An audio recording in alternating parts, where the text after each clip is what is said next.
पीरे कामिल Umaira Ahmad का एक मशहूर नॉवेल जो अब आप सुन सकते हैं ऑडियो में भी।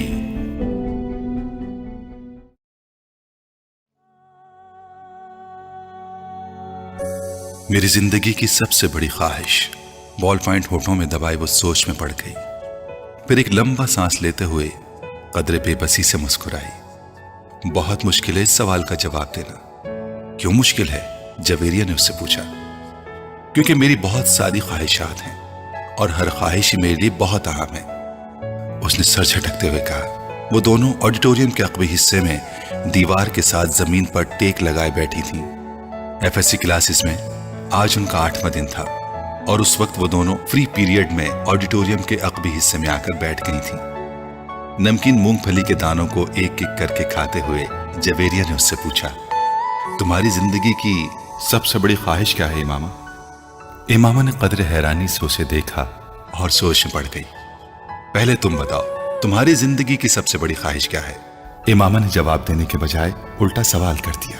पहले मैंने पूछा है, तुम्हें पहले जवाब देना चाहिए। जवेरिया ने गर्दन हिलाई। अच्छा ठीक है, मुझे और सोचने दो। इमामा ने फौरन हार मानते हुए कहा, मेरी जिंदगी की सबसे बड़ी ख्वाहिश, वो बड़बड़ाई। एक ख्वाहिश तो यह है कि मेरी जिंदगी बहुत लंबी हो, उसने कहा। क्यों? जवेरिया हंसी।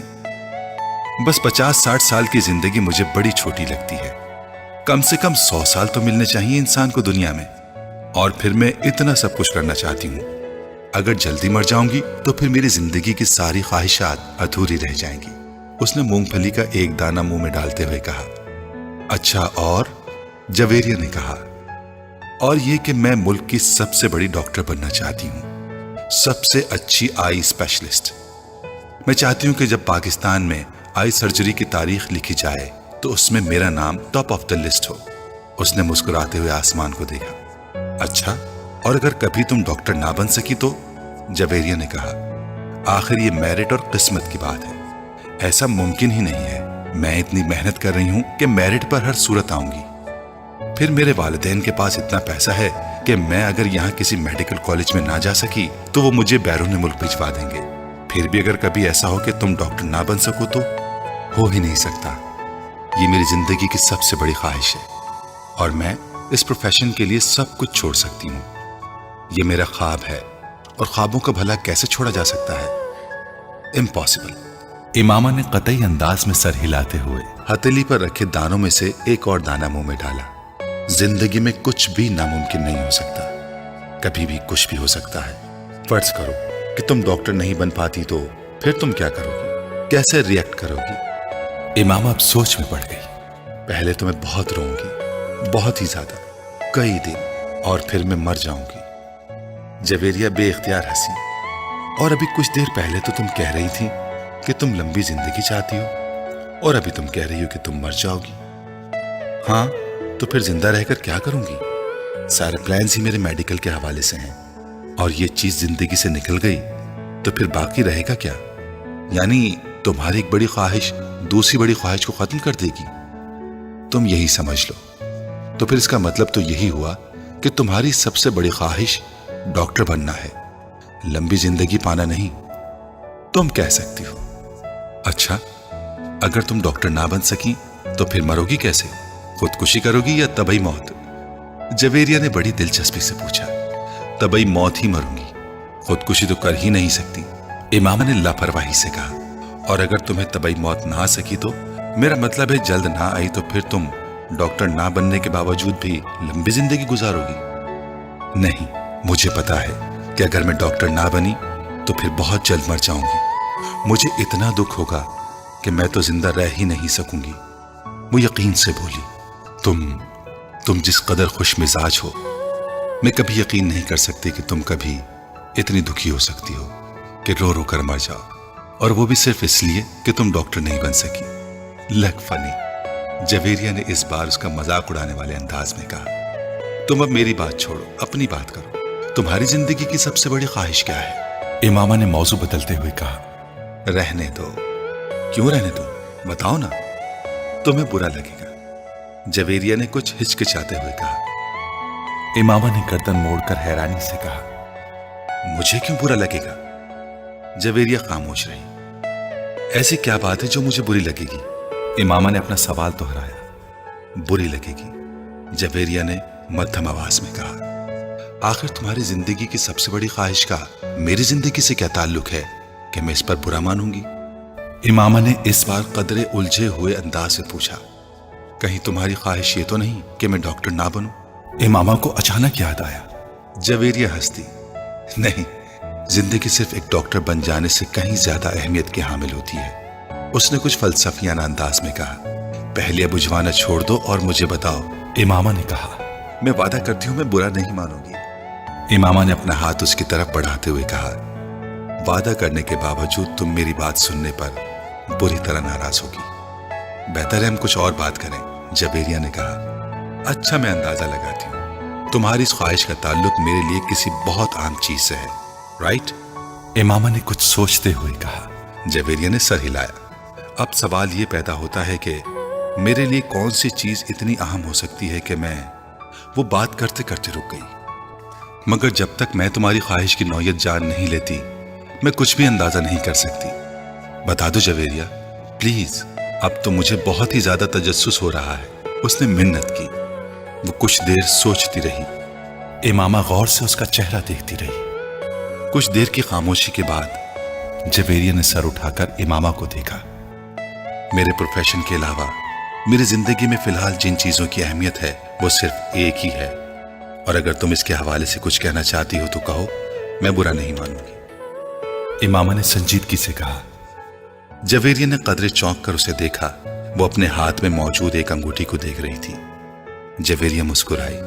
میری زندگی کی سب سے بڑی خواہش یہ ہے کہ تم، جویریہ نے اسے اپنی خواہش بتائی۔ امامہ کا چہرہ ایک دم سفید پڑ گیا۔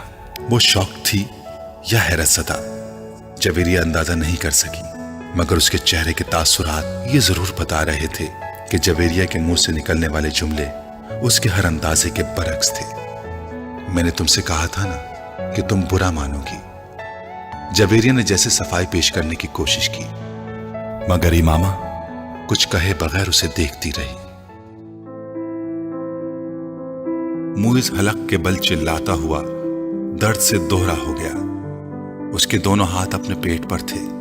اس کے سامنے کھڑے 12 سالہ لڑکے نے اپنی پھٹی ہوئی ٹی شرٹ کی آستین سے اپنی ناک سے بہتا خون صاف کیا اور ہاتھ میں پکڑے ہوئے ٹینس ریکٹ کو ایک بار پھر پوری قوت سے موئز کی ٹانگ پر دے مارا۔ موئز کے حلق سے ایک بار پھر چیخ نکلی اور وہ اس بار سیدھا ہو گیا۔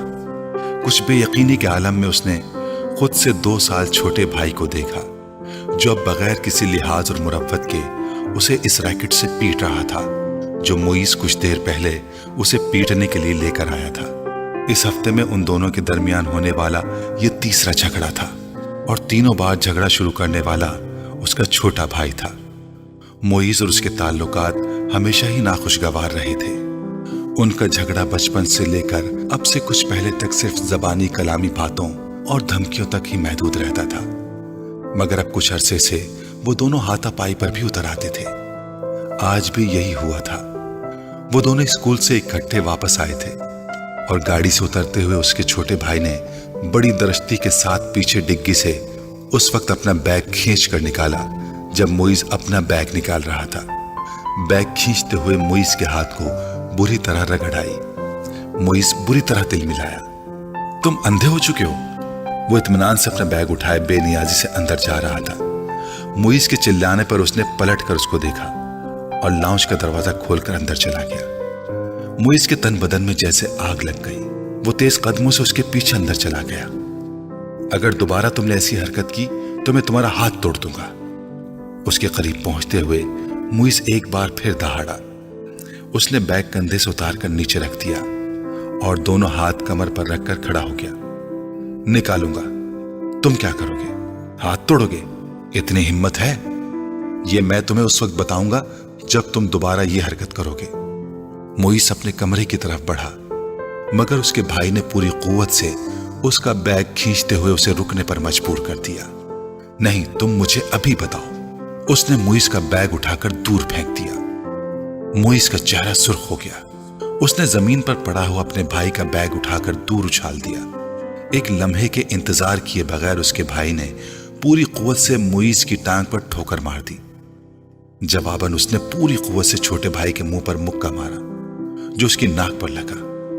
اگلے ہی لمحے اس کی ناک سے خون ٹپکنے لگا۔ اتنے شدید حملے کے باوجود اس کے حلق سے کوئی آواز نہیں نکلی تھی۔ اس نے معیز کی ٹائی کھینچتے ہوئے اس کا گلا دبانے کی کوشش کی۔ معیز نے جواباً اس کی شرٹ کو کالر سے کھینچا۔ اسے شرٹ کے پھٹنے کی آواز آئی۔ اس نے پوری قوت سے اپنے چھوٹے بھائی کے پیٹ میں مکہ مارا۔ اس کے بھائی کے ہاتھ سے اس کی ٹائی نکل گئی۔ ٹھہرو، میں تمہیں اب تمہارا ہاتھ توڑ کر دکھاتا ہوں۔ معیز نے اسے گالیاں دیتے ہوئے لاؤنج کے کونے میں پڑے ہوئے ایک ریکٹ کو اٹھا لیا۔ اپنے چھوٹے بھائی کو مارنے کی کوشش کی، مگر اگلے ہی لمحے ریکٹ اس کے بھائی کے ہاتھ میں تھا۔ اس نے پوری قوت سے گھما کر اتنی برق رفتاری کے ساتھ اس ریکٹ کو معیز کے پیٹ پر مارا کہ وہ سنبھل یا خود کو بچا بھی نہ سکا۔ اس نے یکے بعد دیگرے اس کی کمر اور ٹانگ پر ریکٹ برسا دیے۔ اندر سے ان دونوں کا بڑا بھائی اشتعال کے عالم میں باہر لاؤنج میں آ گیا۔ کیا تکلیف ہے تم دونوں کو؟ گھر میں آتے ہی ہنگامہ شروع کر دیتے ہو۔ اس کو دیکھتے ہی چھوٹے بھائی نے اٹھا ہوا ریکٹ نیچے کر لیا تھا۔ اور تمہیں شرم نہیں آتی اپنے بڑے بھائی کو مارتے ہو؟ اس کی نظر اب اس کے ہاتھ میں پکڑے ریکٹ پر گئی۔ نہیں آتی، اس نے بڑی ڈٹائی کے ساتھ کہتے ہوئے ریکٹ ایک طرف اچھال دیا اور بڑی بے خوفی سے کچھ فاصلے پر پڑا ہوا اپنا بیگ اٹھا کر اندر جانے لگا۔ معیز نے بلند آواز میں سیڑھیاں چڑھتے ہوئے اپنے چھوٹے بھائی سے کہا، تم کو اس کا خمیازہ بھگتنا پڑے گا۔ وہ ابھی تک اپنی ٹانگ سہلا رہا تھا۔ Sure, why not? ایک عجیب سی مسکراہٹ کے ساتھ سیڑھیوں کے آخری سرے پر رک کر اس نے معیز سے کہا، اگلی بار تم بیٹ لے کر آنا۔ ٹینس ریکٹ سے کچھ مزہ نہیں آیا، تمہاری کوئی ہڈی نہیں ٹوٹی۔ معیز کو اشتعال آ گیا، تم اپنی ناک سنبھالو، وہ یقیناً ٹوٹ گئی ہوگی۔ معیز غصے کے عالم میں سیڑھیوں کو دیکھتا رہا جہاں کچھ دیر پہلے وہ کھڑا تھا۔ مسز سمانتھا رچرڈز نے دوسری رو میں کھڑکی کے ساتھ پہلی کرسی پر بیٹھے ہوئے اس لڑکے کو چوتھی بار گھورا۔ وہ اس وقت بھی بڑی بے نیازی سے کھڑکی سے باہر دیکھنے میں مصروف تھا۔ وقتاً فوقتاً وہ باہر سے نظریں ہٹاتا، ایک نظر مسز سمانتھا کو دیکھتا، اس کے بعد پھر اسی طرح باہر جھانکنے لگتا۔ اسلام آباد کے ایک غیر ملکی اسکول میں وہ آج پہلے دن اس کلاس کی بایولوجی پڑھانے کے لیے آئی تھی۔ وہ ایک ڈپلومیٹ کی بیوی تھی اور کچھ دن پہلے ہی اسلام آباد اپنے شوہر کے ساتھ آئی تھی۔ ٹیچنگ ان کا پروفیشن تھا اور جس ملک میں ان کے شوہر کی پوسٹنگ ہوئی وہ وہاں سفارت خانے سے منسلک اسکولز میں پڑھاتی رہیں۔ اس سے پہلے بایولوجی پڑھانے والی ٹیچر مسز میرین کی اسکیم آف ورک کو ہی جاری رکھتے ہوئے انہوں نے کلاس کے ساتھ کچھ ابتدائی تعارف اور گفتگو کے بعد دل اور نظام دوران خون کی ڈائیگرام رائٹنگ بورڈ پر بناتے ہوئے اسے سمجھانا شروع کیا۔ ڈائیگرام کی وضاحت کرتے ہوئے انہوں نے اس لڑکے کو کھڑکی سے باہر جھانکتے ہوئے دیکھا۔ پرانی تکنیک کا استعمال کرتے ہوئے اپنی نظریں اس لڑکے پر مرکوز رکھتے ہوئے انہوں نے اچانک بولنا بند کر دیا۔ کلاس میں یکدم خاموشی سی چھا گئی۔ اس لڑکے نے سر گھما کر اندر دیکھا۔ مسز سمانتھا رچرڈ سے اس کی نظریں ملیں۔ مسز سمانتھا مسکرائیں اور ایک بار پھر انہوں نے اپنا لیکچر شروع کر دیا۔ کچھ دیر تک انہوں نے اسی طرح بولتے ہوئے اپنی نظریں اس لڑکے پر رکھی جو اب اپنے سامنے پڑی نوٹ بک پر کچھ لکھنے میں مصروف تھا۔ اس کے بعد مسز سمانتھا نے اپنی توجہ کلاس میں موجود دوسرے اسٹوڈنٹس پر مرکوز کر لی۔ ان کا خیال تھا کہ وہ خاصا شرمندہ ہو چکا ہے، دوبارہ باہر نہیں دیکھے گا، مگر صرف 2 منٹ بعد ہی انہوں نے اسے ایک بار پھر کھڑکی سے باہر متوجہ دیکھا۔ وہ ایک بار پھر بولتے بولتے خاموش ہو گئی۔ بلا توقف اس لڑکے نے گردن موڑ کر پھر ان کی طرف دیکھا۔ اس بار مسز سمانتھا مسکرائی نہیں بلکہ قدر سنجیدگی سے اسے دیکھتے ہوئے ایک بار پھر لیکچر دینا شروع کر دیا۔ چند لمحے گزرنے کے بعد انہوں نے رائٹنگ بورڈ کو دیکھنے کے بعد دوبارہ اس لڑکے کو دیکھا تو وہ ایک بار پھر کھڑکی سے باہر کچھ دیکھنے میں مصروف تھا۔ اس بار غیر محسوس طور پر ان کے چہرے پر کچھ ناراضگی نمودار ہوئی اور وہ کچھ جھنجھلاتے ہوئے خاموش ہوئی، اور ان کے خاموش ہوتے ہی اس لڑکے نے کھڑکی کے باہر سے اپنی نظریں ہٹا کر ان کی طرف دیکھا۔ اس بار اس لڑکے کے ماتھے پر بھی کچھ شکنیں تھیں۔ ایک نظر مسز سمانتھا کو ناگواری سے دیکھ کر وہ ایک بار پھر کھڑکی سے باہر دیکھنے لگا۔ اس کا اندازہ اس قدر توہین آمیز تھا کہ مسز سمانتھا رچرڈز کا چہرہ سرخ ہو گیا۔ سالار، تم کیا دیکھ رہے ہو؟ उन्होंने सख्ती से पूछा। नथिंग, ये एक लफ्जी जवाब आया। वो अब चुपती हुई नजरों से उन्हें देख रहा था। तुम्हें पता है मैं क्या पढ़ा रही हूं? होप सो, उसने इतने रूड अंदाज में कहा कि समांथा रिचर्ड्स ने एकदम हाथ में पकड़ा हुआ मार्कर कैप से बंद करके टेबल पर फेंक दिया। ये बात है तो फिर यहाँ आओ और ये डायग्राम बनाकर इसको लेबल करो, उन्होंने स्पंज के साथ राइटिंग बोर्ड को साफ करते हुए कहा। यके बाद दीगर लड़के के चेहरे पर कई रंग आए। उन्होंने क्लास में बैठे हुए स्टूडेंट्स को आपस में नजरों का तबादला करते हुए देखा। वो लड़का अब सर्द नजरों के साथ समांथा रिचर्ड्स को देख रहा था। जैसे ही उन्होंने राइटिंग बोर्ड से आखिरी निशान साफ किया, वो अपनी कुर्सी से एक झटके के साथ उठा। तेज कदमों के साथ उसने टेबल पर पड़ा हुआ मार्कर उठाया और बर्क रफ्तारी के साथ राइटिंग बोर्ड पर डायग्राम बनाने लगा। पूरे 2 मिनट 57 सेकंड्स के बाद उसने मार्कर पर कैप लगाकर उसे मेज पर उसी अंदाज में उछाला जिस अंदाज में समांथा रिचर्ड्स ने उछाला था, और समांथा की तरफ देखे बगैर अपनी कुर्सी पर आकर बैठ गया। मिसेस रिचर्ड ने उसे मारकर उछालते या अपनी कुर्सी की तरफ जाते नहीं देखा। वो बेयकीनी के आलम में राइटिंग बोर्ड पर 3 मिनट से भी कम अरसे में बनाए जाने वाली इस लेबल्ड डायग्राम को देख रही थी, जिसे बनाने में उन्होंने 10 मिनट लिए थे, और वो उनकी डायग्राम से ज्यादा अच्छी थी। वो कहीं भी मामूली सी गलती भी नहीं ढूंढ सकी। कुछ खफीफ सी होते हुए उन्होंने गर्दन मोड़कर एक बार फिर उस लड़के को देखा। वो फिर खिड़की से बाहर देख रहा था। वसीम ने तीसरी बार दरवाजे पर दस्तक दी। इस बार अंदर से इमामा की आवाज आई। कौन है? इमामा, मैं हूं, दरवाजा खोलो। वसीम ने दरवाजे से अपना हाथ हटाते हुए कहा। अंदर खामोशी छा गई। कुछ देर बाद दरवाजे का लॉक खुलने की आवाज सुनाई थी।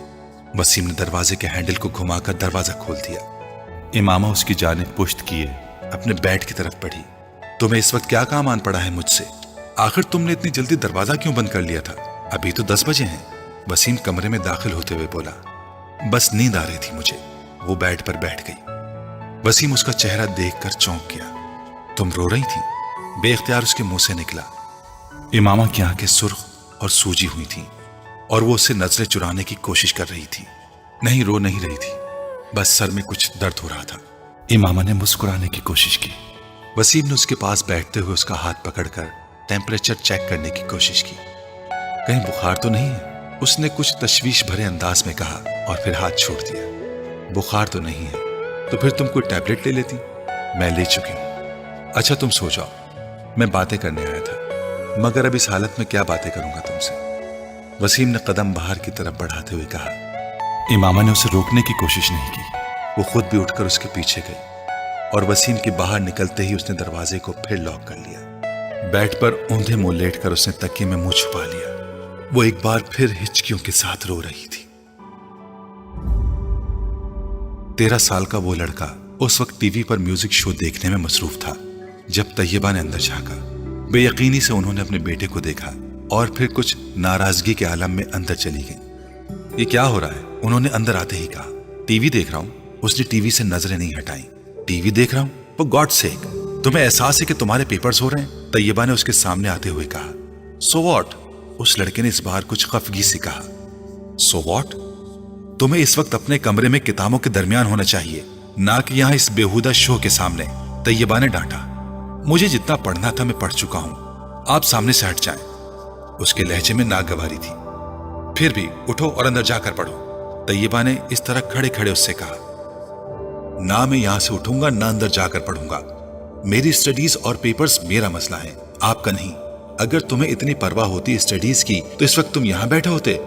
Step aside. उसने तैयबा के जुमले को नजरअंदाज करते हुए बड़ी बदतमीजी के साथ साथ हाथ के इशारे से कहा। आज तुम्हारे पापा आ जाए तो मैं उनसे बात करती हूं। तैयबा ने उसे धमकाने की कोशिश की। अभी बात कर लें, क्या होगा? पापा क्या कर लेंगे? जब मैं आपको बता चुका हूं कि मुझे जितनी तैयारी करनी है मैंने कर ली है, तो फिर आपको क्या मसला है?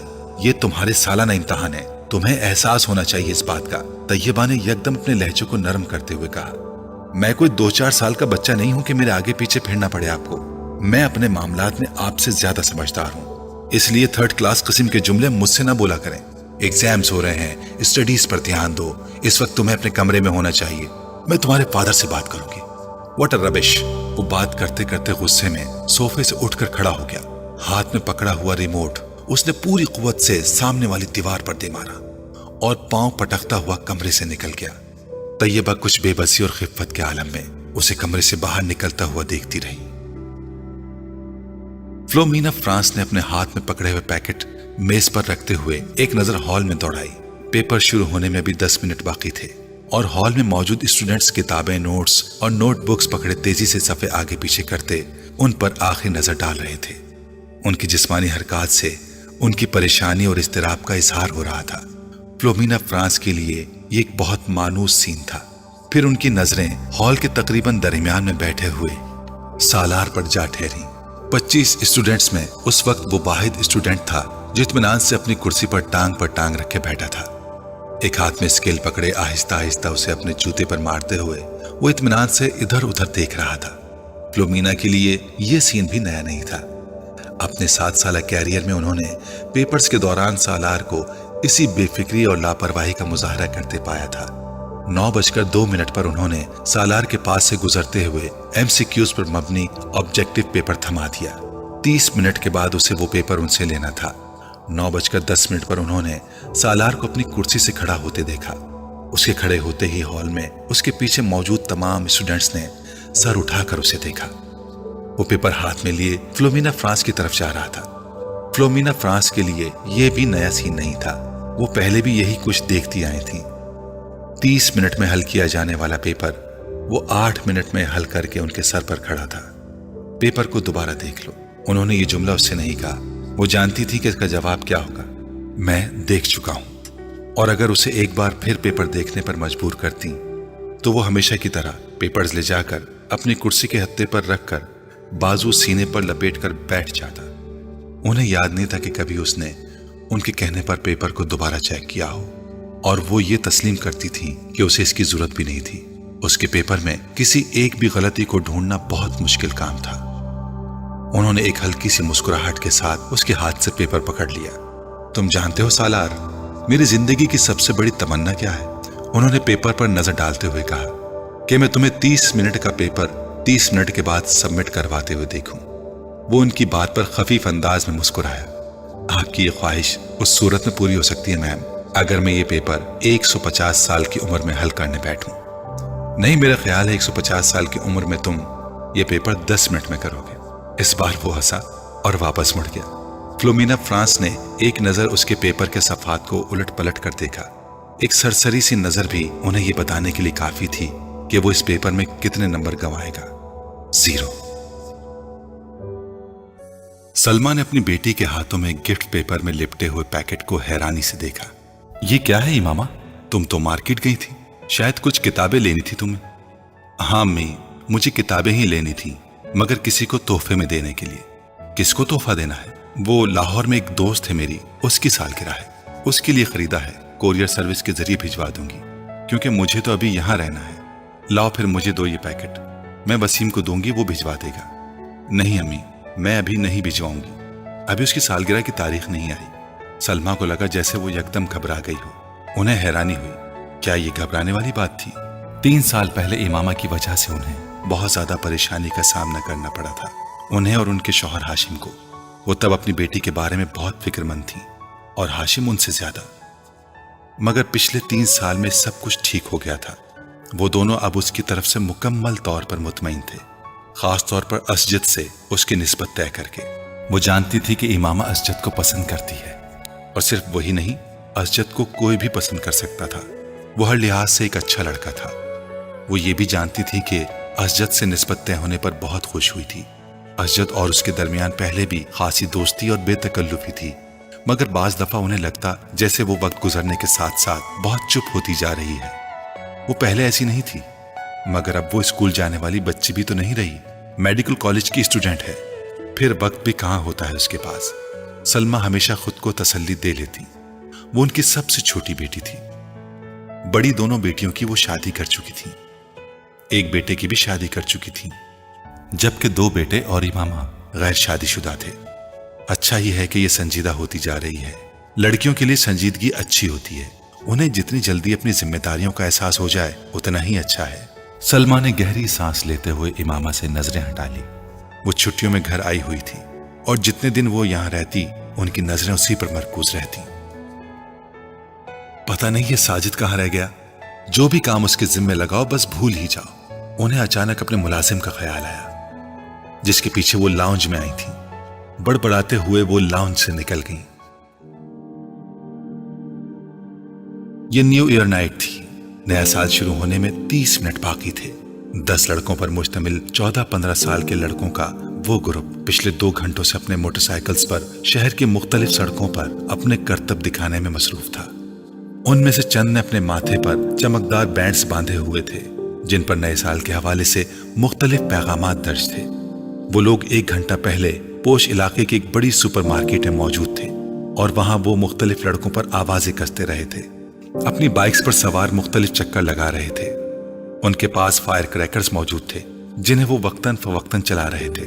11:15 بجے وہ جم خانہ کے باہر موجود تھے جہاں پارکنگ لاٹ گاڑیوں سے بھر چکا تھا. یہ گاڑیاں ان لوگوں کی تھیں جو جم خانے میں نئے سال کے سلسلے میں ہونے والی ایک پارٹی میں آئے تھے. ان لڑکوں کے پاس بھی اس پارٹی کے دعوتی کارڈ موجود تھے کیونکہ ان میں سے تقریباً تمام کے والدین جم خانے کے ممبرز تھے. وہ لڑکے اندر پہنچے تو 11:55 ہو رہے تھے. چند منٹوں بعد ڈانس فلور سمیت تمام جگہوں کی لائٹس آف ہو جاتی تھیں اور اس کے بعد باہر لان میں آتش بازی کے ایک مظاہرے کے ساتھ نیا سال شروع ہونے پر لائٹس آن ہونا تھی. اس کے بعد تقریباً تمام رات وہاں رقص کے ساتھ ساتھ شراب پی جاتی جس کا اہتمام نئے سال کی اس تقریب کے لیے جم خانہ کی انتظامیہ خاص طور پر کرتی تھی. لائٹس آف ہوتے ہی وہاں ایک طوفان بدتمیزی کا آغاز ہو جاتا تھا اور وہاں موجود لوگ اسی طوفان بدتمیزی کے لیے وہاں آتے تھے. 15 سالہ وہ لڑکا بھی 10 لڑکوں کے اس گروپ کے ساتھ آنے کے بعد اس وقت ڈانس فلور پر راک بیٹ پر ڈانس کر رہا تھا. ڈانس میں اس کی مہارت قابل دید تھی. 12 بجنے میں 10 سیکنڈ رہ جانے پر لائٹس آف ہو گئیں اور ٹھیک 12 بجے لائٹس یکدم دوبارہ آن کر دی گئیں. اندھیرے کے بعد سیکنڈز گننے والوں کی آوازیں اب شور اور خوشی کے قہقہوں اور چیخوں میں بدل گئی تھیں. چند سیکنڈز پہلے تھم جانے والا میوزک ایک بار پھر بجایا جانے لگا. وہ لڑکا اپنے دوستوں کے ساتھ باہر پارکنگ میں آ گیا جہاں بہت سے لڑکے اپنی اپنی گاڑیوں کے ہارن بجا رہے تھے.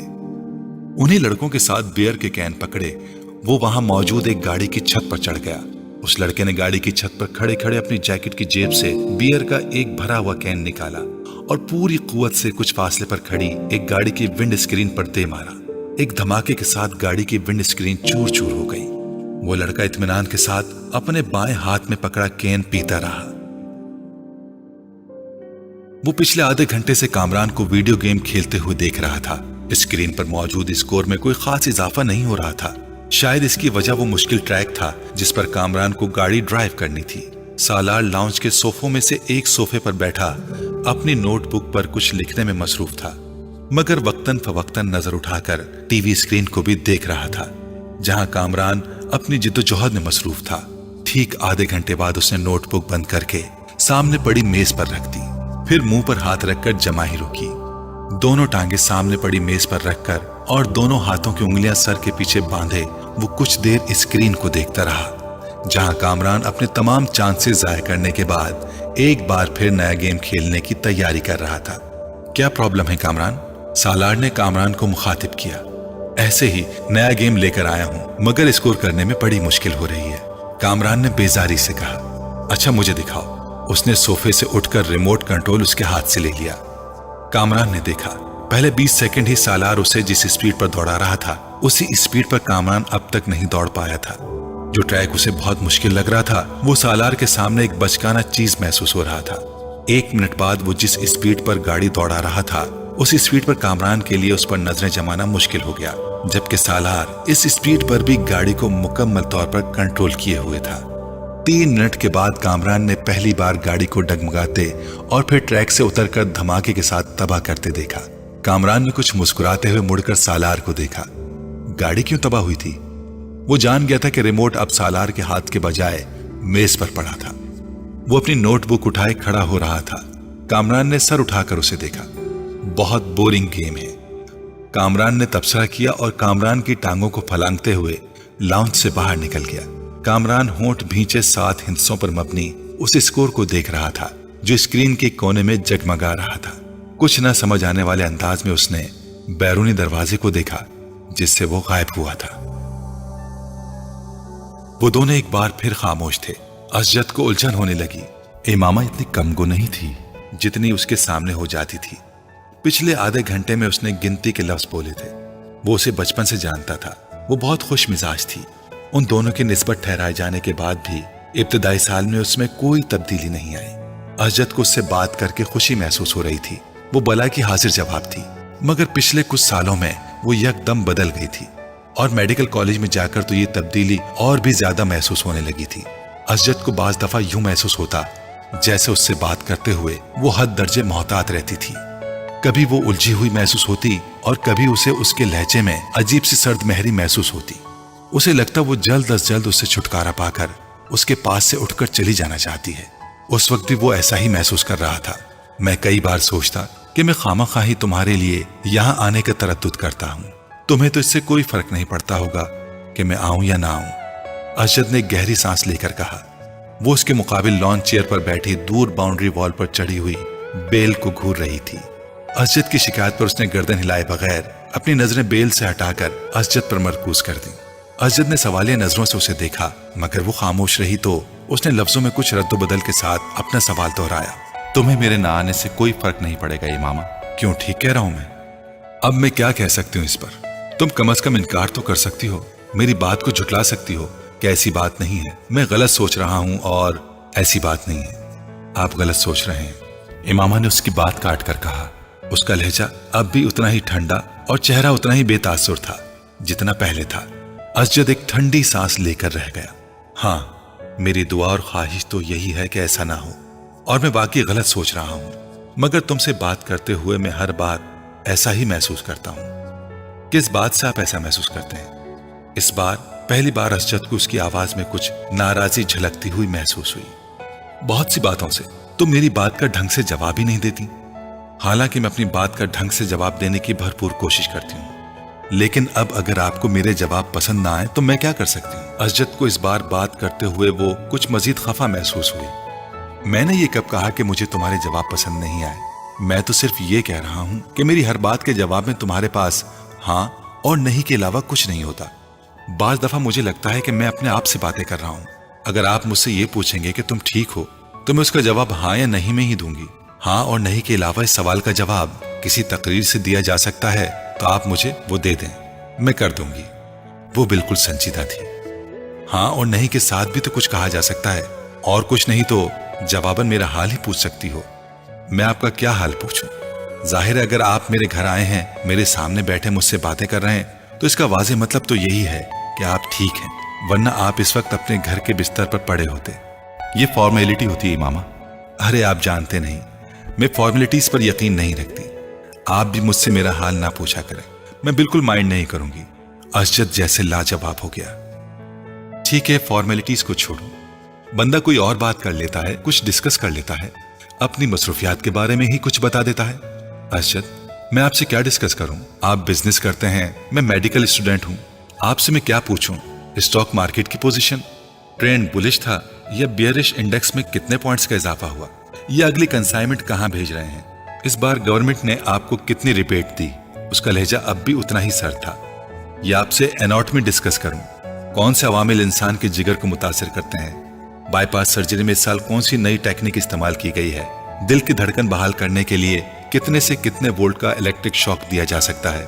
तो हम दोनों की मसरूफियात तो ये हैं। अब इनके बारे में डिस्कशन से आप और मैं मोहब्बत और बेतकल्लुफी की कौन सी नई मंजिलें तय करेंगे? वो मेरी समझ से बाहर है। असजद का चेहरा सुर्ख हो गया।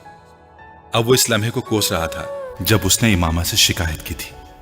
और भी तो मसरूफियात होती हैं इंसान की, असजद ने कदरे कमजोर लहजे में कहा। नहीं, पढ़ाई के अलावा मेरी तो और कोई मसरूफियात नहीं है। इमामा ने कतईयत से सर हिलाते हुए कहा। पहले भी तो हम दोनों आपस में बहुत सी बातें करते थे। इमामा ने उसकी बात काट दी। पहले की बात छोड़ें, अब मैं वक्त जाया करना अफोर्ड नहीं कर सकती। हैरत मुझे आप पर हो रही है कि आप बिजनेसमैन होकर इतनी इमेच्योर और इमोशनल सोच रखते हैं। आपको तो खुद बहुत प्रैक्टिकल होना चाहिए। असजद कुछ न बोल सका। हम दोनों के दरमियान जो रिश्ता है वो हम दोनों जानते हैं। अब अगर आप मेरी प्रैक्टिकल अप्रोच को बेइल्तिफाती, बेनियासी, नाराजी समझें तो मैं क्या कर सकती हूँ? मैं आपके साथ यहाँ बैठी हूँ तो इसका मतलब यही है कि मैं इस रिश्ते को अहमियत देती हूँ, वरना कोई अजनबी तो इस तरह यहाँ मेरे साथ बैठकर चाय नहीं पी सकता। वो एक लम्हे के लिए रुकी। और जहां तक इस बात का ताल्लुक है कि आपके आने या ना आने से मुझे कोई फर्क पड़ेगा या नहीं, हकीकत यह है कि हम दोनों ही बहुत मसरूफ रहते हैं। हम मॉडर्न एज की पैदावार हैं। ना मैं कोई हीर हूं और ना आप रांझे के कबीले से ताल्लुक रखते हैं कि मेरे लिए घंटों ये फरीजा सर अंजाम दें। सच यही है कि फर्क वाकई नहीं पड़ता कि हम दोनों मिलें या ना मिलें, बातें करें या ना करें, हमारा रिश्ता वही रहेगा जो अब है। या आपको लगता है इसमें कोई तब्दीली आ सकती है? अगर असजद के माथे पर पसीना नहीं आया था तो इसकी वाहिद वजह दिसंबर का महीना था। उन दोनों की उम्र में 8 साल का फर्क था, मगर उस वक्त पहली बार असजद को यह फर्क 18 साल का महसूस हुआ। वो उसे अपने आप से 18 साल बड़ी लगने लगी थी। 2 हफ्ते पहले वो 19 की हुई थी, मगर इस वक्त असजद को लग रहा था जैसे वो टीन एज से सीधी अधेड़ उम्र में चली गई थी। वो खुद एक बार फिर ब्रिटेन में आ गया था। टांग पर टांग रखते असजद के चेहरे पर नजरें जमाए उसी बेतासुर अंदाज में उसके जवाब की मुंतजिर थी।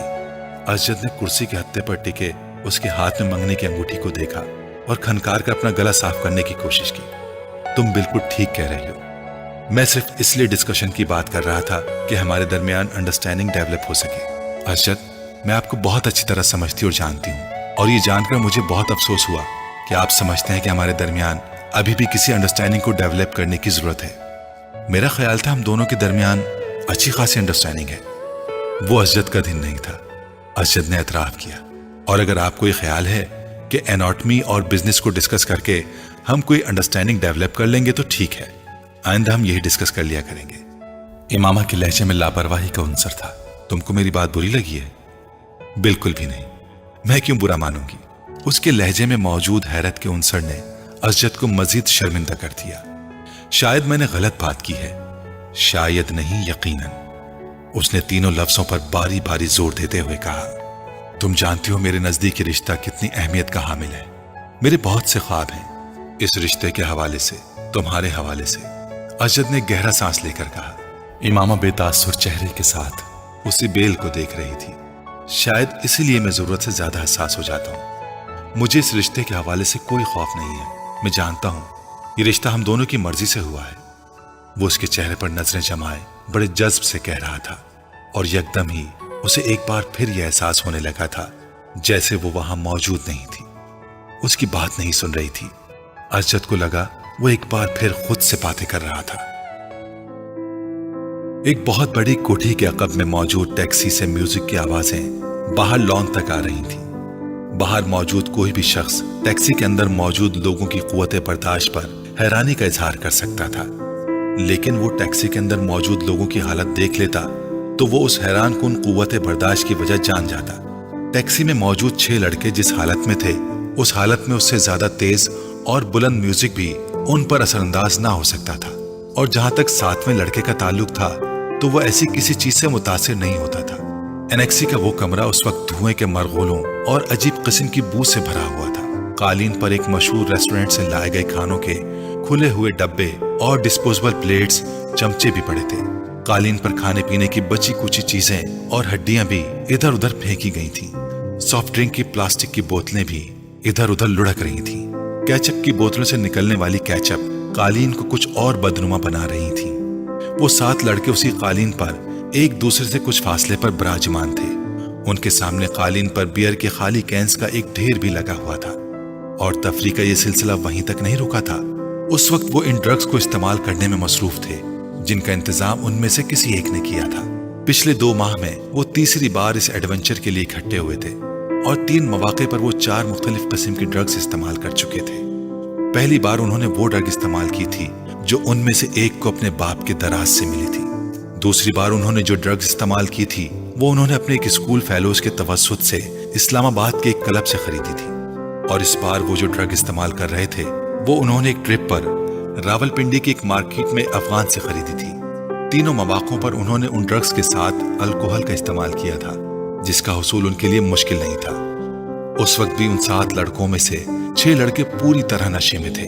उनमें से एक अभी भी कांपते हाथों के साथ ड्रग्स को सूंघने की कोशिश कर रहा था, जबकि 2 लड़के सिगरेट पीते हुए बाकी लड़कों के साथ टूटी फूटी गुफ्तगू कर रहे थे। सिर्फ 7वां लड़का मुकम्मल तौर पर होश में था। उस लड़के का चेहरा पिंपल से भरा हुआ था और उसके गले में मौजूद एक सियाह तंग डोरी में 3-4 तांबे की अजीब सी शक्लों के जेवरात पुरोए हुए थे। एल्विस प्रेस्ले स्टाइल्स के कॉलर वाली एक चेकदार डार्क ब्लू शर्ट के साथ एक बेहुदा सी सुरमई जीन्स पहने हुए था जिसके दोनों घुटनों पर मेडोना का चेहरा पेंट किया गया था। उसने आंखें खोलकर अपने दाएं तरफ मौजूद लड़कों पर एक उचटती नजर डाली। उसकी आंखें सुर्ख हो रही थीं, मगर उस सुर्खी के बावजूद ऐसा कोई तासुर नहीं दे रही थीं कि वो बाकी लड़कों की तरह मुकम्मल तौर पर नशे की गिरफ्त में था। चंद मिनट उन्हें देखने के बाद उसने सीधे होते हुए डिबिया में मौजूद बाकी ड्रग्स कोन में डाल दी और एक छोटे से स्ट्रॉ के साथ उसे सूंघने लगा। काफी देर बाद उसने स्ट्रॉ को एक तरफ फेंक दिया और अपने हाथ की पोर पर थोड़ी सी ड्रग रखकर जबान की नोक के साथ कुछ दिलचस्पी, तजस्सुस मगर एहतियात के साथ उसे चखा। दूसरे ही लम्हे उसने बर्क रफ्तारी के साथ अपने बाएं जानिब थूका। ड्रग यकीनन बहुत अच्छी क्वालिटी की थी। उसकी आंखें अब पहले से ज्यादा सुर्ख हो रही थीं, मगर अभी भी वो अपने होश हवास में था। उसके चेहरे के तासुरात से अंदाजा हो रहा था कि वो अपनी सरगर्मी से कुछ ज्यादा महसूस नहीं हुआ। 1-2 मिनट के बाद उसने अपने पास कालीन पर पड़े हुए बेयर के केन से चंद घूंट लेते हुए ड्रग्स के जायके को साफ करने की कोशिश की। केन रखने के बाद वो चंद मिनट तक कोन में मौजूद ड्रग्स को देखता रहा। दूसरे 6 लड़के उस वक्त नशे में पूरी तरह धुत कारपेट पर औंधे सीधे पड़े थे, मगर वो अब भी उसी तरह बैठा केन में मौजूद बेयर के घूंट लेते हुए पुरसोच अंदाज में उन सबको देखता रहा। उसकी आंखें अब मुतव्वरिम हो रही थीं, मगर उनमें मौजूद चमक बता रही थी कि वो अभी भी मुकम्मल तौर पर नशे में नहीं है। ये उसके साथ तीसरी बार हुआ था। पहली 2 बार ड्रग्स इस्तेमाल करने के बाद वो इसी तरह बैठा रहा था, जबकि उसके दोस्त बहुत जल्द नशे में धुत हुए थे। रात के पिछले पहर वो इन लोगों को इसी हालत में छोड़कर खुद घर आ गया था। आज भी वो यही करना चाहता था। कमरे के अंदर मौजूद ड्रग की बू से अब पहली बार वो उलझने लगा। उसने खड़े होने की कोशिश की और वो लड़खड़ाया। अपनी लड़खड़ाहट पर काबू पाते हुए वो सीधा खड़ा हो गया। नीचे झुककर उसने कारपेट से की रिंग, वॉलेट और क्रेडिट कार्ड उठाए। फिर आगे बढ़कर उसने स्टीरियो को बंद कर दिया। अपनी मुतवर्रिम और सुर्ख आंखों से उसने कमरे में एक नजर दौड़ाई, यूं जैसे वो कोई चीज याद करने की कोशिश कर रहा हो। फिर वो कमरे के दरवाजे की तरफ बढ़ गया। एक बार फिर नीचे बैठकर उसने जॉकर्स पहने, उनके तस्मों को टखनों के गिर्द लपेटकर गिरह बांधी। फिर दरवाजे का लॉक खोलकर वो बाहर निकल गया। रोशनी से यकदम वो कॉरिडोर की तारीकी में आ गया था। अंधेरे में अपना रास्ता ढूंढते हुए वो एनेक्सी के बैरूनी दरवाजे को खोलता हुआ बाहर लॉन में आ गया। एनेक्सी की सीढ़ियां उतरते हुए अपनी नाक से कोई चीज बहती महसूस हुई। बायां हाथ उठाकर उसने अपने ऊपरी होंठ पर रखा। उसकी उंगलियां चिपचिपाने लगी थी। उसने हाथ उठाते हुए अपनी उंगलियों को एनेक्सी की बैरूनी लाइट की रोशनी में देखा। उसकी पोरों पर खून के कतरे लगे हुए थे। उसने अपनी ट्राउजर की जेब टटोलते हुए अंदर से एक रुमाल बरामद किया और अपनी पोरों पर लगा खून साफ किया। उसके बाद उसी रुमाल के साथ उसने अपनी नाक से चमकने वाला खून साफ किया। उसे अपने हलक में कोई चीज चुभती हुई महसूस हुई। उसने खनकार कर अपना गला साफ करने की कोशिश की। उसे अब अपने सीने में घुटन का एहसास होने लगा। चंद गहरी सांस लेकर उसने घुटन को कम करने की कोशिश की। वहीं खड़े खड़े उसने 2-3 बार नीचे थूका और एक बार फिर सीढ़ियां उतरने के लिए कदम बढ़ाया। वो एकदम ठटक कर रह गया। उसकी नाक में अजीब सी सनसनाहट हुई और फिर एकदम कोई चीज पूरी कुव्वत से बहने लगी। वो बेख्तियार कमर के बल झुक गया। एक धार की सूरत में उसकी नाक से निकलने वाला खून सीढ़ियों पर गिरने लगा था। मार्बल पर फिसलता हुआ खून। वो उसे देखता रहा। गोल्फ क्लब में तकरीब तकसीम इनामात मुनक्किद की जा रही थी। 16 साला सालार सिकंदर भी अंडर 16 की कैटेगरी में 7 अंडर पार के स्कोर के साथ पहली पोजीशन की ट्रॉफी वसूल करने के लिए मौजूद था। सिकंदर उस्मान ने सालार सिकंदर का नाम पुकारे जाने पर तालियां बजाते हुए उस ट्रॉफी कैबिनेट के बारे में सोचा, जिसमें इस साल उन्हें कुछ मजीद तब्दीलियां करवानी पड़ेंगी। सालार को मिलने वाली शील्ड्स और ट्रॉफीज की तादाद इस साल भी पिछले सालों जैसी ही थी। उनके तमाम बच्चे ही पढ़ाई में बहुत अच्छे थे, मगर सालार सिकंदर बाकी सबसे मुख्तलिफ था। ट्रॉफीज, शील्ड्स और सर्टिफिकेट्स के मामले में वो सिकंदर उस्मान के बाकी बच्चों से बहुत आगे था। 150 IQ लेवल के हामिल उस बच्चे का मुकाबला करना उनमें से किसी के लिए भी मुमकिन था भी नहीं। फखरी अंदाज में तालियां बजाते हुए सिकंदर उस्मान ने दाएं तरफ बैठी अपनी बीवी से सरगोशी में कहा, ये गोल्फ में उसकी 13वीं और इस साल की 4थी ट्रॉफी है। हर चीज का हिसाब रखते हो तुम, उसकी बीवी ने मुस्कुराते हुए जैसे कदरे सताइशी अंदाज में अपने शौहर से कहा, जिसकी नजरें उस वक्त मेहमान खुसूसी से ट्रॉफी वसूल करते हुए सालार पर मरकूज थी। सिर्फ गोल्फ का और क्यों, वो तुम अच्छी तरह जानती हो। सिकंदर उस्मान ने अपनी बीवी को देखा जो अब सेट की तरफ जाते हुए सालार को देख रही थी। आई बेट अगर ये उस वक्त मुकाबले में शिरकत करने वाले प्रोफेशनल खिलाड़ियों के साथ खेल रहा होता तो भी उस वक्त उसके हाथ में यही ट्रॉफी होती। सिकंदर उस्मान ने बेटे को दूर से देखते हुए कुछ फखरी अंदाज में दावा किया। सालार अब अपनी सीट के अतराफ में मौजूद दूसरी सीटों पर मौजूद दूसरे इनामात हासिल करने वालों से हाथ मिलाने में मसरूफ था। उसकी बीवी को सिकंदर उस्मान के दावे पर कोई हैरानी नहीं हुई, क्योंकि वो जानती थी सालार के बारे में ये एक बाप का जज्बाती जुमला नहीं था, वो वाकई इतना ही गैर मामूली था। उसे 2 हफ्ते पहले अपने भाई जुबैर के साथ इसी गोल्फ कोर्स पर 18वां होल पर खेले जाने वाला गोल्फ मैच याद आया। रफ में तफाकत गिर जाने वाली एक बॉल को वो जिस सफाई और महारत के साथ वापस ग्रीन पर लाया था, उसने जुबैर को महवे हयात कर दिया। वो पहली बार सालार के साथ गोल्फ खेल रहा था। मुझे यकीन नहीं आ रहा, 18 होल के खात्मे तक किसी को भी ये याद नहीं था कि उसने ये जुमला कितनी बार बोला था। रफ से खेले जाने वाली शॉट ने अगर उसे महवे हैरत किया था, तो सालार सिकंदर के पटर्स ने उसे दम बखुद कर दिया था। गेंद को होल में जाते देखकर उसने क्लब के सहारे खड़े खड़े सिर्फ गर्दन मोड़कर आंखों ही आंखों में सालार सिकंदर और उसके होल के दरमियान मौजूद फासले को नापा था, और जैसे बेयकीनी से सर हिलाते हुए सालार को देखा। आज सालार साहब अच्छा नहीं खेल रहे।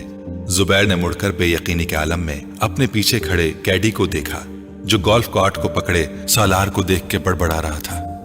अभी अच्छा नहीं खेल रहा? जुबैर ने इस्तेहजाजी अंदाज में क्लब के कैडी को देखा। हाँ साहब, वरना बॉल कभी रफ में ना जाती, कैडी ने बड़े मामूली अंदाज में उन्हें बताया।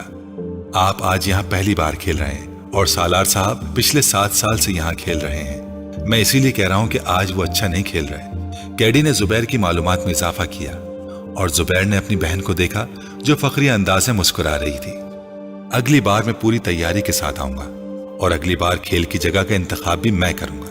जुबैर ने कुछ खिफ्फत के आलम में अपनी बहन के साथ सालार की तरफ जाते हुए देखा।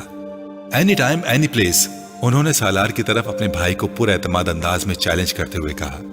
मैं तुम्हें इस वीकेंड पर टीए और डीए के साथ कराची बुलवाना चाहता हूं, उन्होंने सालार के करीब पहुंचकर हल्के फुल्के अंदाज में कहा। सालार मुस्कुराया। किस लिए? मेरे बिहाफ पर तुम्हें कराची चैम्बर ऑफ कॉमर्स के सदर के साथ एक मैच खेलना है। मैं इस बार इलेक्शंस में उससे हारा हूं। वो अगर किसी से गोल्फ का मैच हार गया तो उसे हार्ट अटैक हो जाएगा, और वो भी एक बच्चे के हाथों। So let's settle the scores. वो अपने भाई की बात पर हंसी थी, मगर सालार के माथे पर चंद बल नमूदार हो गए थे। बच्चा? उसने उनके जुमले में मौजूद वाहिद काबिल एतराज लफ्ज पर जोर देते हुए उसे दोहराया। मेरा ख्याल है अंकल, मुझे कल आपके साथ 18 होल्स का एक और गेम खेलना पड़ेगा। असजद दरवाजा खोलकर अपनी मां के कमरे में दाखिल हुआ। अम्मी, आपसे एक जरूरी बात करनी है। हाँ कहो, क्या बात है? असजद सोफे पर बैठ गया। आप हाशिम अंकल की तरफ नहीं गई? नहीं, क्यों, खास बात है? हाँ, ये मामा इस वीकेंड पर आई हुई है। अच्छा, आज शाम को चलेंगे। तुम गए थे वहां? शकीला ने मुस्कुराते हुए कहा। हाँ, मैं गया था। कैसी है वो? इस बार तो खासे अरसे बाद आई है, शकीला को याद आया। हाँ, 2 माह बाद। शकीला को असजद कुछ उलझा हुआ लगा। कोई मसला है? अम्मी, मुझे इमामा पिछले काफी अरसे से बहुत बदली बदली लग रही है, उसने गहरा सांस लेते हुए कहा। बदली बदली? क्या मतलब? मतलब तो मैं शायद आपको नहीं समझा सकता, बस उसका रवैया मेरे साथ कुछ अजीब सा है, असजद ने कंधे उचकाते हुए कहा। आज तो वो एक मामूली सी बात पर नाराज हो गई, पहले जैसी कोई बात नहीं रही उसमें। मैं समझ नहीं पा रहा उसे हुआ क्या है। तुम्हें वहम हो गया होगा असजद, उसका रवैया क्यों बदलने लगा? तुम कुछ ज्यादा ही जज्बाती होकर सोच रहे हो। शकीला ने उसे हैरानी से देखा। नहीं अम्मी, पहले मैं भी यही समझ रहा था कि शायद मुझे वहम हो गया है, लेकिन अब खास तौर पर आज मुझे अपने ये एहसासात वहम नहीं लगे। वो बहुत उखड़े अंदाज से बात करती रही मुझसे। तुम्हारा क्या ख्याल है, उसका रवैया क्यों बदल गया है? शकीला ने ब्रश मेज पर रखते हुए कहा। यह तो मुझे नहीं पता। तुमने पूछा उससे? एक बार नहीं, कई बार। फिर हर बार आपकी तरह वो भी यही कहती है कि मुझे गलत फहमी हो गई है, उसने कंधे उचकाते हुए कहा। कभी कहती है स्टडीज की वजह से ऐसा है, कभी कहती है कि अब वो मैच्योर हो गई है इसलिए। ये ऐसी कोई गलत बात तो नहीं है, हो सकता है वाकई ये बात हो। शकीला ने कुछ सोचते हुए कहा। अम्मी, बात संजीदगी की नहीं है, मुझे लगता है वो मुझसे कतराने लगी है, असजद ने कहा। तुम फजूल बातें कर रहे हो असजद, मैं नहीं समझती कि ऐसी कोई बात होगी। वैसे भी तुम दोनों तो बचपन से एक दूसरे को जानते हो, एक दूसरे की आदत से वाकिफ हो। शकीला को बेटे के खदशात बिल्कुल बेमानी लगे। जाहिर है उम्र के साथ साथ कुछ तब्दीलियां आ ही जाती हैं। अब बच्चे तो नहीं रहे हो तुम लोग, तुम मामूली मामूली बात पर परेशान होने की आदत छोड़ दो। उन्होंने बेटे को समझाते हुए कहा, वैसे भी हाशिम भाई अगले साल उसकी शादी कर देना चाहते हैं। वो कह रहे थे कि वो बाद में अपनी तालीम मुकम्मल करती रहेगी, कम से कम वो तो अपने फर्ज से सुबुकदोश हो जाए। शकीला ने इंकिशाफ किया, अंकल ने ऐसा कहा? असजद कुछ चौंका। कई बार कहा है, मेरा ख्याल है वो लोग तो तैयारियां भी कर रहे हैं। असजद ने एक इत्मीनान भरा सांस लिया। हो सकता है इमामा इसी वजह से कदरे परेशान हो। हाँ, हो सकता है। बहरहाल यही सही है, अगले साल शादी हो जानी चाहिए, असजद ने कुछ मुतमईन होते हुए कहा। वो 16-17 साल का एक दुबला पतला मगर लंबा लड़का था। उसके चेहरे पर बलूगत का वो गहरा रुआं नजर आ रहा था जिसे एक बार भी शेव नहीं किया गया था, और उस रुए ने उसके चेहरे की मासूमियत को बरकरार रखा था। वो स्पोर्ट्स शॉर्ट्स और एक ढीली ढाली शर्ट पहने हुए था। उसके पैरों में कॉटन की जुराबें और जॉगर्स थे। च्युइंगम चबाते हुए उसकी आंखों में एक अजीब तरह की बेचैनी और इस्तिराब था। वो उस वक्त एक पुरहुजूम सड़क के बीचों बीच एक हैवी ड्यूटी मोटरसाइकिल पर बैठा हुआ तेजी से तकरीबन उसे उड़ाए ले जा रहा था। वो किसी किस्म के हेलमेट के बगैर था और वो बहुत रश अंदाज से मोटरसाइकिल को चला रहा था।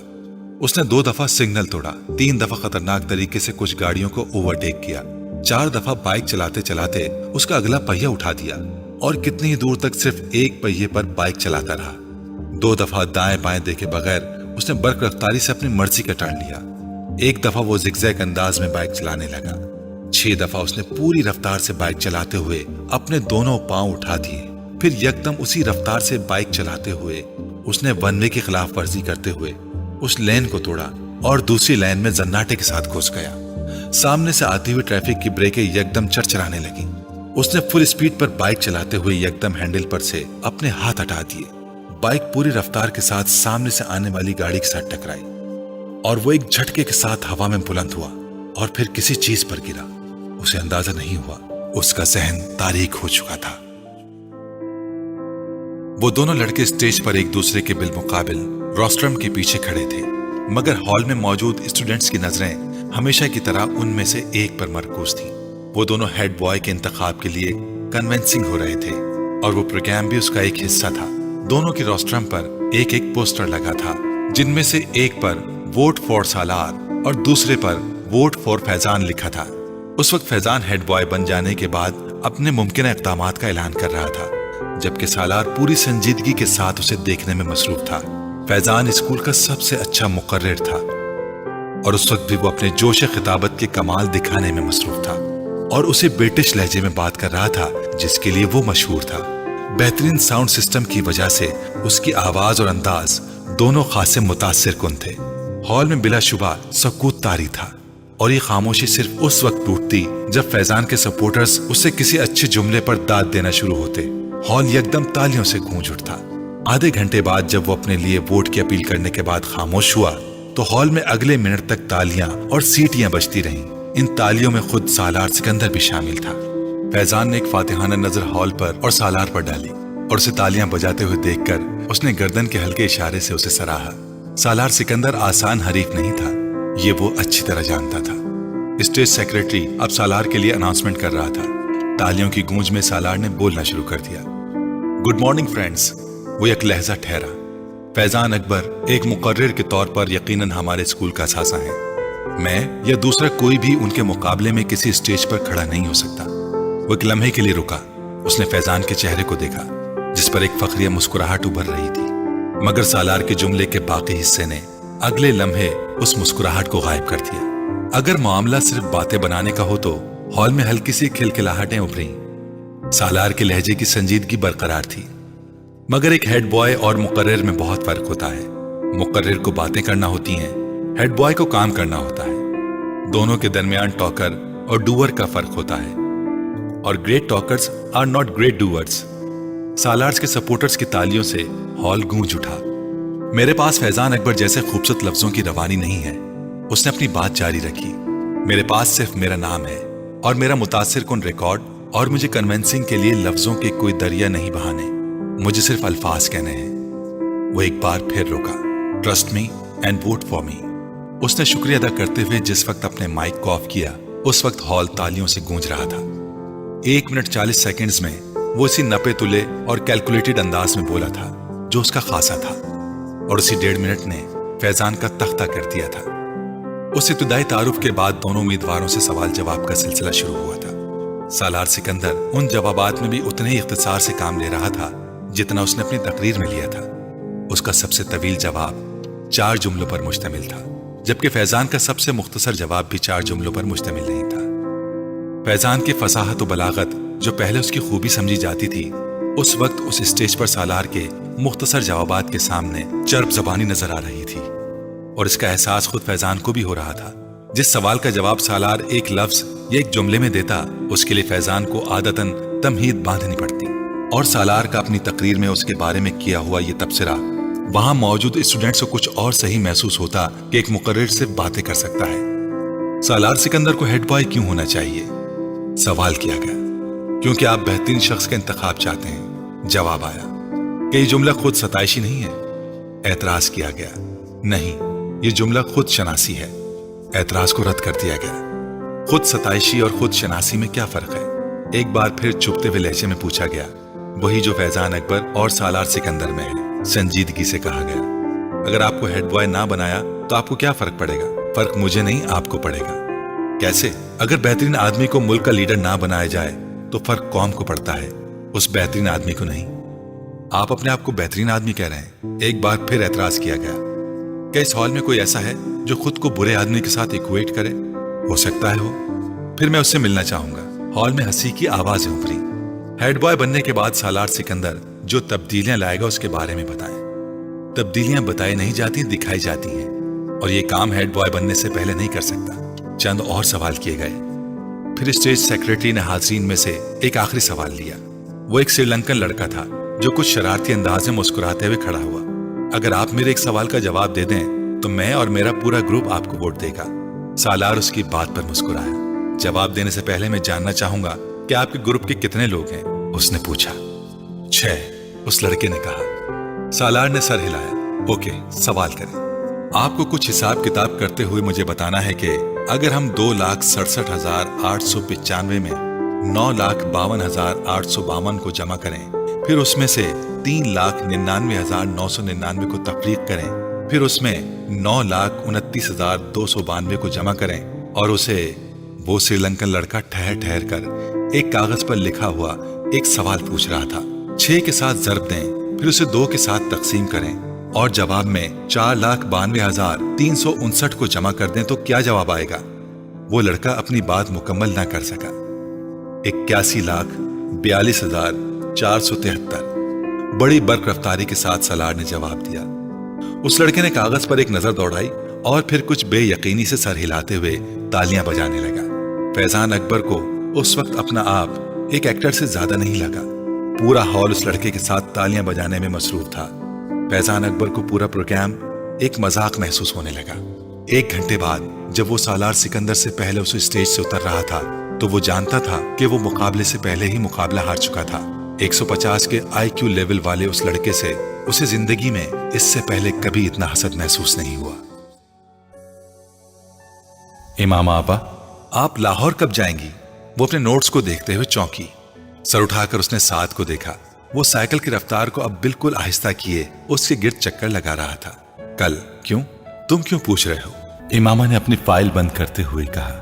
जब आप चली जाती हैं तो मैं आपको बहुत मिस करता हूं। वो बोला। क्यों? इमामा ने मुस्कुराते हुए पूछा। क्योंकि आप मुझे बहुत अच्छी लगती हैं, और आप मेरे लिए बहुत से खिलौने लाती हैं, और आप मुझे सैर करवाने ले जाती हैं, और आप मेरे साथ खेलती हैं, इसलिए। उसने तफसीली जवाब दिया। आप मुझे अपने साथ लाहौर नहीं ले जा सकती? इमामा अंदाजा नहीं कर सकी ये तजवीज थी या सवाल। मैं कैसे ले जा सकती हूँ? मैं तो खुद हॉस्टल में रहती हूँ, तुम कैसे रहोगे वहां? इमामा ने जवाब दिया। साथ साइकिल चलाते हुए कुछ सोचने लगा। फिर उसने कहा, तो फिर आप जल्दी यहाँ आया करें। अच्छा, जल्दी आया करूंगी, इमामा ने मुस्कुराते हुए कहा। तुम ऐसा किया करो कि मुझसे फोन पर बात कर लिया करो, मैं फोन किया करूंगी तुम्हें। हाँ, ये ठीक है। साथ को उसकी तजवीज पसंद आई। साइकिल की रफ्तार में इजाफा करते हुए वो लॉन के लंबे लंबे चक्कर काटने लगा। इमामा बेदिहानी के आलम में उसे देखने लगी। वो उसका भाई नहीं था। 10 साल साथ 5 साल पहले उनके घर आया था। कहां से आया था उसके बारे में वो नहीं जानती थी, क्योंकि उसे इसके बारे में उस वक्त कोई तजस्सुस नहीं हुआ था। मगर क्यों लाया गया था ये वो अच्छी तरह जानती थी। साद अब 10 साल का था और वो घर में बिल्कुल घुल मिल गया था। इमामा से वो सबसे ज्यादा मानूस था। इमामा को अक्सर उस पर तरस आता। तरस की वजह उसका लावारिस होना नहीं था, तरस की वजह उसका मुस्तकबिल था। उसके 2 चचाओं और एक ताया के घर भी उस वक्त उसी तरह के गोद लिए हुए बच्चे पल रहे थे। वो उनके मुस्तकबिल पर भी तरस खाने पर मजबूर थी। फाइल हाथ में पकड़े साइकिल पर लॉन में घूमते साथ पर नजरें जमाए वो किसी गहरी सोच में डूबी हुई थी। उसे देखते हुए वो इस तरह की बहुत सी सोचों में उलझ जाती थी, मगर उसके पास कोई हल नहीं था। वो इसलिए कि कुछ नहीं कर सकती थी।